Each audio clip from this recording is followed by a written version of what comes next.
오늘 우리에게 주시는 하나님의 말씀은 예레미야 34장 8절에서 11절입니다. 예레미야 34장 8절에서 11절을 다 함께 봉독하시겠습니다.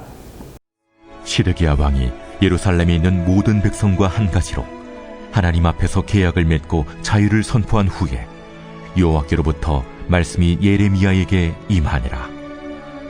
그 계약은 사람마다 각기 히브리 남녀 노비를 놓아 자유롭게 하고 그의 동족 유다인을 종으로 삼지 못하게 한 것이라. 이 계약에 가담한 구관들과 모든 백성이 각기 노비를 자유롭게 하고 다시는 종을 삼지 말라 함을 듣고 순복하여 놓았더니 후에 그들이 뜻이 변하여 자유를 주었던 노비를 끌어다가 복종시켜 다시 노비로 삼았더라. 할렐루야. 주전 586년에 남왕국 유다가 멸망을 하게 됩니다. 시드기 왕 제11년 4월 9일이 예루살렘에 함락을 당하게 되는데요. 그것으로 바벨론에 의해서 남유다 왕국이 완전히 패망을 하게 된 것입니다.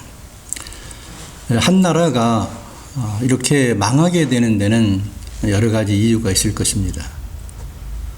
저는 오늘 예레미야서 34장을 통해서 그 한 가지 사건을 한번 자세히 살펴보고자 합니다. 성경을 펴셔서 예레미야 34장을 함께 보시면서 말씀을 보도록 하겠습니다. 이 34장의 시대적인 배경은 역사적으로 BC 588년에서 586년 사이로 추정을 합니다. 유다 왕국을 보게 되면 20대 왕인 시드기야 마지막 왕이죠. 그 통치 말기라고 볼 수 있겠습니다. 국제적으로는 당시 패권 국가인 바벨론이 예루살렘 성을 완전히 둘러싸서 지금 포위하고 있는 상황입니다. 이러한 가운데에 34장의 전반부 1절에서 7절까지 보게 되면 시드기 왕에 대한 최후의 예언을 예레미야가 하고 있습니다. 이 예언 이전에 이미 시드기야 왕과 유다 나라는 예레미야 예언을 통해서 바벨론으로 포로로 붙잡혀가고 그 바벨론에게 나라가 망한다는 예언이 듣고 있었습니다. 그렇지만 이 시드기야 왕은 그 하나님이 하시는 말씀을 듣지 않고 바벨론과 대항해서 싸우고 있었죠. 아마 곧 있으면 자기들과 동맹을 맺었던 애굽 군대가 지원군으로 올 것이라는 것을 기대했을 것이라고 생각합니다. 또 하나는 당시에 거짓 선지자들이 절대 예루살렘 멸망하지 않는다, 그런 예언을 하고 있었거든요. 그래서 그런 것들을 의지하고 하나님의 선지자인 예레미야가 예언하는 것을 듣지 않은 거죠. 이런 이 상황이 벌어지는 가운데에 예레미야는 다시 한번 예루살렘은 망하게 될 것이고 바벨론 포로로 붙잡히게 된다는 예언을 하게 되어집니다. 후반부는 8절에서 22절로 보게 되는데요. 세 가지를 기록하고 있습니다. 시드기야 왕이 노예 해방 정책을 내놓는데 실패한다 하는 얘기와 하나님께서 이 시드기야 왕이 약속을 지키지 않는 것에 대한 책망을 하시게 되고, 그리고 마지막에는 형벌을 통해서 심판하신다 하는 내용이 기록이 되어 있습니다. 먼저 8절에서 11절을 한번 같이 보시기 바랍니다. 시드기야 왕이 국가의 패망의 위기 앞에서 하나님의 진노를 누그러뜨릴 한 가지 방안을 내놓게 되어지는데, 그것은 자기의 동족들을 노예로 삼고 있었는데 그 노예를 해방한다는 것이었습니다. 본문 9절은 레위기서 25장 39절 이하를 인용한 것인데요. 한번 읽어보도록 하겠습니다. 9절입니다.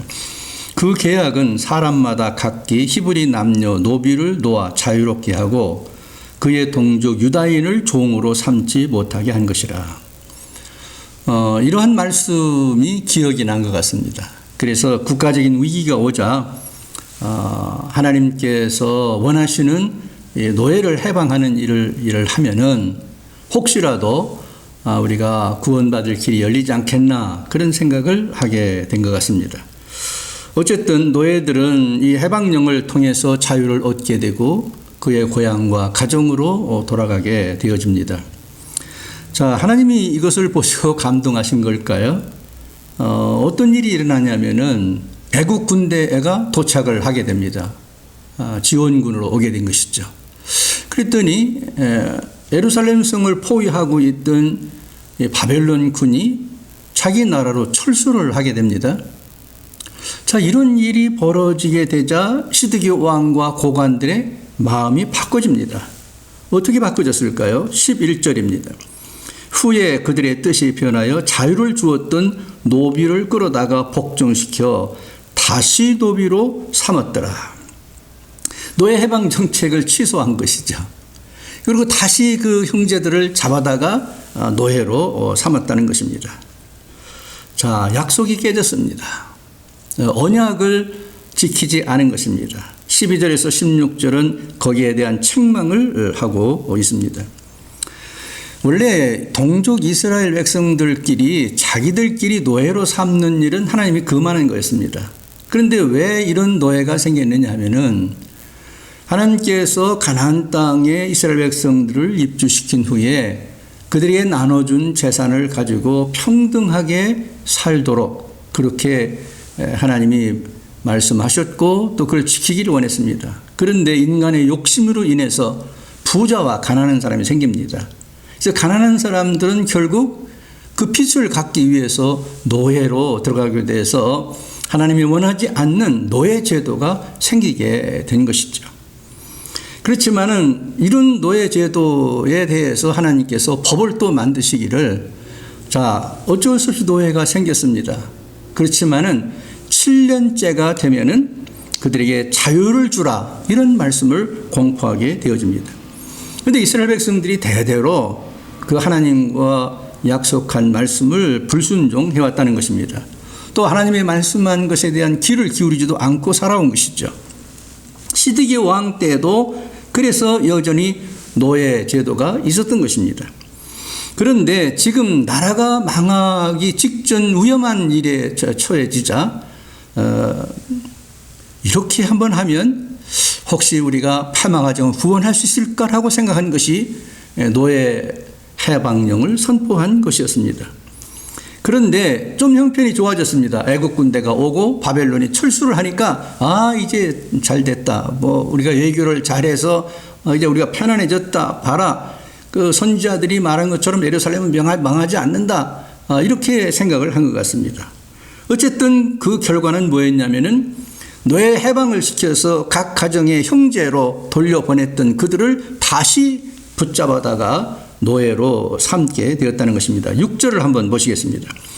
각기도와 그들의 마음대로 자유롭게 하였던 노비를 끌어다가 다시 너에게 복종시켜 너희의 노비로 삼았더라.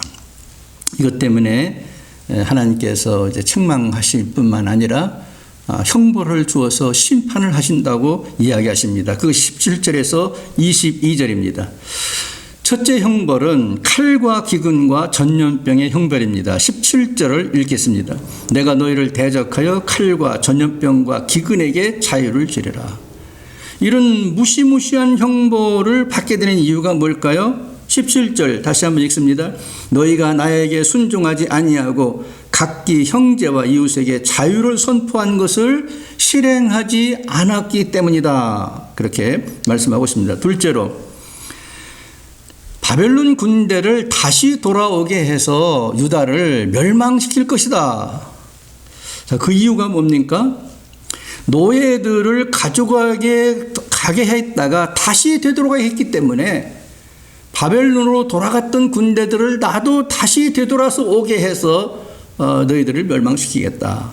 이런 형벌을 말씀하십니다. 22절입니다. 보라 내가 그들에게 명령하여 이 성읍에 다시 오게 하리니 바벨론을 명령해서 다시 유다로 돌아와서 예루살렘 성을 쳐서 멸망시키게 한다는 이야기입니다. 셋째는 그들 모두를 포로가 되게 하겠다. 왕과 고관들과 백성들을 다 바벨론 포로가 되게 하고 느부갓네살 왕에게 가서 다 종노릇하도록 하는 형벌을 선포했습니다.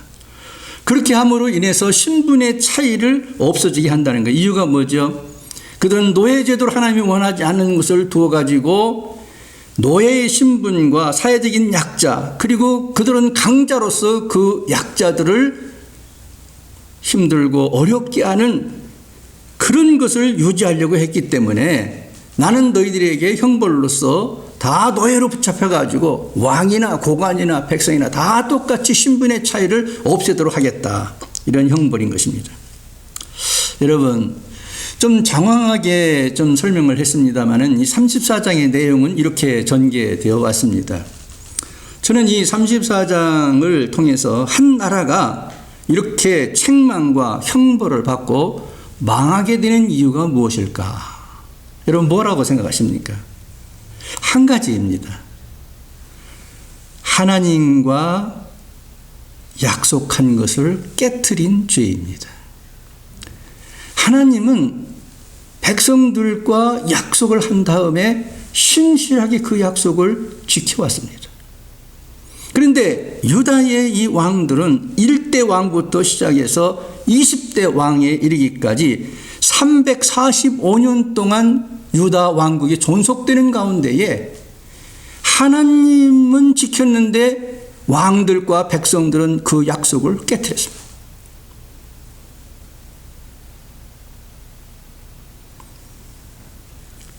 마지막 왕인 시드기야도 마지막에 노예 해방을 선포했다가 다시 되돌려서 결국 약속을 지키지 않았습니다. 무슨 약속이요? 노예 해방에 대한 약속을 지키지 않은 것이에요. 여러분, 이런 행위의 반복이 구약 이스라엘의 역사입니다. 단지 구약에 있는 이스라엘 역사뿐만 아니라 오늘날 역사의 비극도 여기에 있지 않는가 하는 생각을 해보게 되어집니다. 하나님과 한 약속을 지키지 않은 것, 그것 때문에 나라는 망하게 되고 지도자들과 백성은 포로로 잡혀간다는 이야기입니다. 여러분, 요약해보면 구약시대의 백성들은 하나님과 맺은 언약을 지키지 않았습니다. 아니, 지킬 능력도 없었던 것 같습니다. 그 결과는 무엇이었습니까? 약속을 지켰다면 받게 될 축복, 약속을 지켰다면 구원을 받게 될 그 축복을 잃어버리고 책망과 형벌 그리고 심판을 받는 역사가 되고 말았던 것입니다. 오늘날은 어떨까요? 구약의 이야기나 그것으로 끝나는 것이 아니라 지금까지도 그 역사는 계속되어지고 있습니다. 하나님은 신실한 분이어서 우리를 사랑하시고 우리에게 약속하시고 그 약속을 지키기를 원하십니다. 그런데 인간들은 끊임없이 핑계를 댑니다. 사람의 힘을 의지하고 군대의 힘을 의지하고 거짓 선지자들의 말을 들으면서 하나님과 약속한 것을 중요하게 생각하지 않는다는 것입니다. 그러면 하나님은 이런 사람들을 버릴까요? 모르는 척 하실까요? 놀라운 것은 이러한 상황이 계속되는 가운데서도 구약에 있는 선지자들을 통해서 예언을 주시게 되는데 이사야서를 통해서 주신 예언을 한번 읽어보겠습니다. 53장 5절 6절입니다. 그가 찔림은 우리의 허물 때문이요 그가 상함은 우리의 죄악 때문이라. 그가 징계를 받음으로 우리는 평화를 누리고 그가 채찍에 맞음으로 우리는 나음을 받았도다. 우리는 다 양 같아서 그릇 행하여 각기 제 길로 갔거늘 여호와께서는 우리 모두의 죄악을 그에게 담당시키셨도다. 우리 인간은 어리석은 양과 같다고 우리 인간을 평가해 말씀하십니다. 그래서 항상 올바로 행하지 못한다. 제 길만 고집하면서 잘못된 길로 간다. 그 결과는 무엇입니까? 죄의 구렁텅이에 빠지는 것입니다. 책망받을 일만 골라서 한다는 것입니다. 결과가 무엇입니까? 형벌을 받을 수밖에 없다는 것이에요. 사망으로 갈 수밖에 없다는 것입니다. 이러한 현실을 누구보다도 잘 아시는 하나님께서 하신 일이 무엇입니까? 그 아들 예수 그리스도를 이 땅에 보내주신다는 것입니다. 그가 와서 무슨 일을 하시는 걸까요? 우리가 이사야 53장 5절을 읽었습니다. 나의 허물 때문에 예수님이 대신 창에 찔리시고, 나의 죄악 때문에 예수님이 대신 징계를 받으시고, 나를 보호하기 위해서 예수님이 대신 채찍에 맞으시고, 내가 받아야 할 형벌을 대신 예수님이 받아주신다. 내 죄 때문에 내가 받아야 할 심판을 예수님께서 대신 받아주신다. 이것이 인간을 향한 변함없는 하나님의 사랑입니다. 나를 위한 하나님의 사랑, 그의 아들 예수 그리스도를 십자가에 죽게 한 것이죠. 여러분, 저는 여기서 한 영화의 클립을 좀 보려고 합니다. 짧은 영화이긴 하지만은 다 볼 수가 없어서 한 6, 7분 함께 보기를 원하는데요. 체코에서 만든 그 모스트라고 하는 단편 영화입니다. 같이 한번 감상해 보시겠습니다.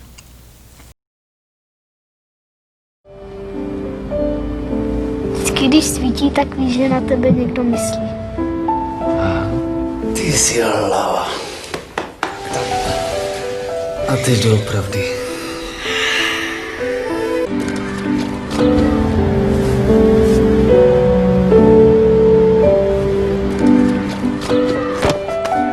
Víš co? Bychom museli zrušit velice.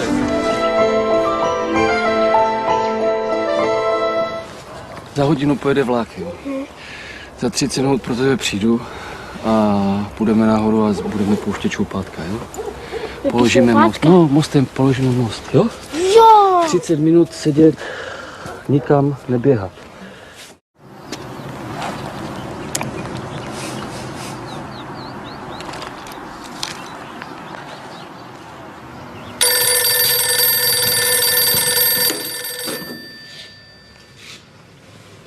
Jo, jasně.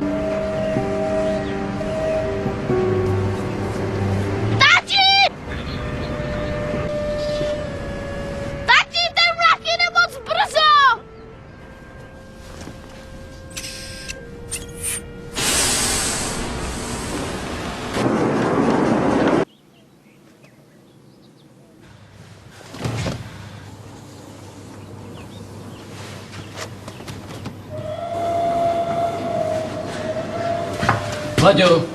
Láďo! Láďo!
máte oheň?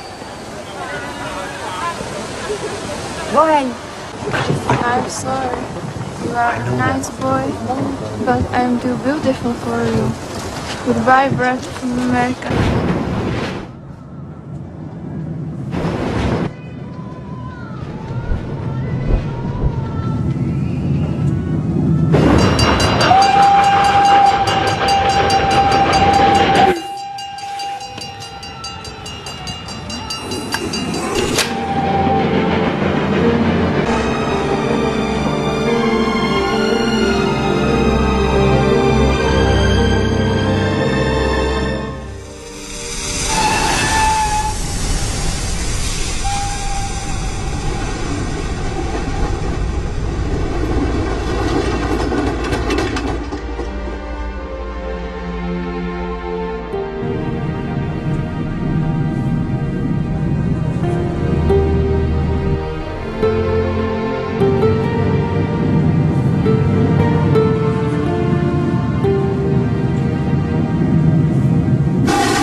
놀랍고 영원한 신비 지으신 그대로 회복시킬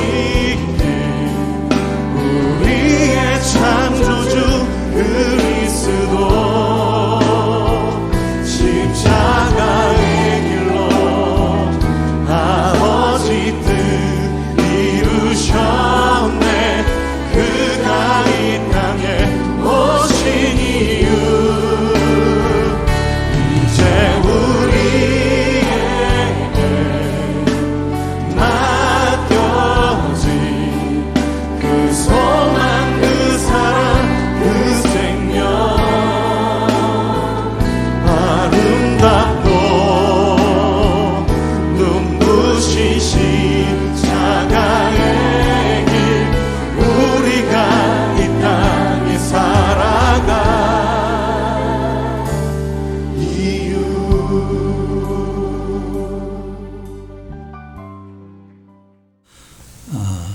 여러분, 이 영화를 통해서 무엇을 느끼셨습니까?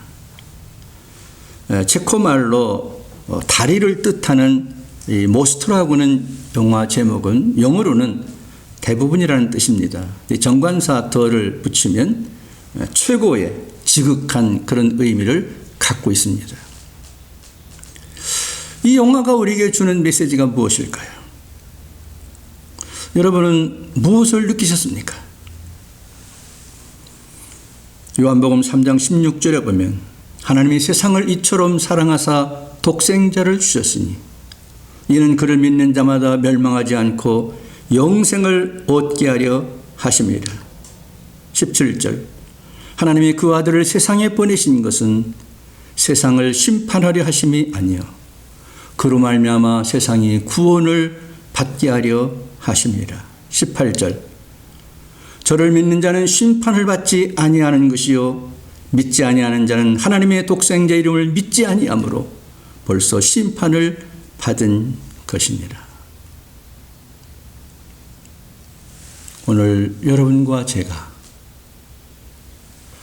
도저히 구원받을 수 없는 상황에서 하나님의 놀라운 사랑으로 누구든지 하나님이 만들어주신 구속의 사건, 그 중심인 예수 그리스도를 믿기만 하면 우리를 구원하신다는 이 말씀을 붙잡고